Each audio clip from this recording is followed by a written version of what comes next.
Pancreatic cysts are a hard goal.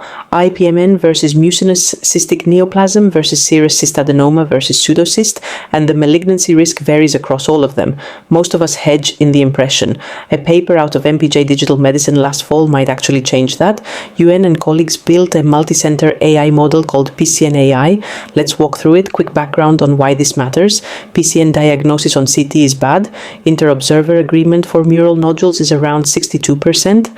Cyst size thresholds give AUCs of 0.52 to 0.68, and EUS FNA, the invasive backup, has false negative rates of 18 to 34%.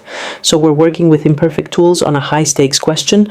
Most of the time we end up recommending follow-up imaging, which is fine, but it's not precision medicine. PCNAI is a hierarchical model. It doesn't just say benign or malignant, it walks the WHO classification. Mucinous versus non-mucinous, IPMN versus MCN, precancerous versus malignant. 4 sequential tasks, trained on 1,135 patients across 4 centers using contrast-enhanced CT with 63 quantitative imaging features. Performance was solid. AUCs ranged from 0.845 to 0.88 across tasks. External validation held up with delta AUC under 0.05 between internal and external cohorts, and the model worked on 5mm slice CT. That's actually thicker than what we read day to day at most centers, where 1 to 3mm pancreas protocols are routine. So they validated on coarser data than our routine, not finer.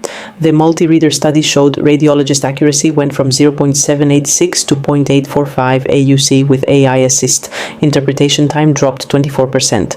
Radiologists accepted AI recommendations in 87% of cases, and in the prospective real-world cohort, AI flagged 5 out of 11 malignant PCNs that radiologist double reading had missed, with a 39% workload reduction. That last finding is what makes this paper different from the usual MRMC. It's not just a test set comparison, it's actual catches in a real patient cohort. But there's one failure mode I want to flag. The model only looks at intralesional features, the cyst itself, mural nodules, MPD dilation, septations. In the paper, there's a documented case where it called a malignant IPMN precancerous because it didn't account for a 12mm peripancreatic lymph node. The radiologist caught it, so treat this as adjunct, not as a second reader. Peripancreatic context, lymphadenopathy, vascular invasion, none of that is in the model's view. You're still reading the whole study. The most interesting subgroup finding for me is this: junior radiologists, less than 5 years of experience, gained much more from AI than seniors. Delta plus 0.19 versus delta plus 0.07. So this tool isn't equally useful for everyone. It's most useful for community practices and trainees. Subspecialty centers will see less incremental benefit. I think that matters for how you think about deployment. My bottom line, if PCN volume is growing in your practice and you want to standardize stratification across readers, this looks like the strongest evidence for PCN stratification so far. No FDA cleared product specifically for PCN exists yet, so this is monitor and pilot, not buy. If your practice is heavy on early career readers, the case is stronger. Subspecialty centers, weaker. Full digest with the other papers from this issue is on Substack. Link in the description. I'm Melina Pektasidis, and this is Rad Brief.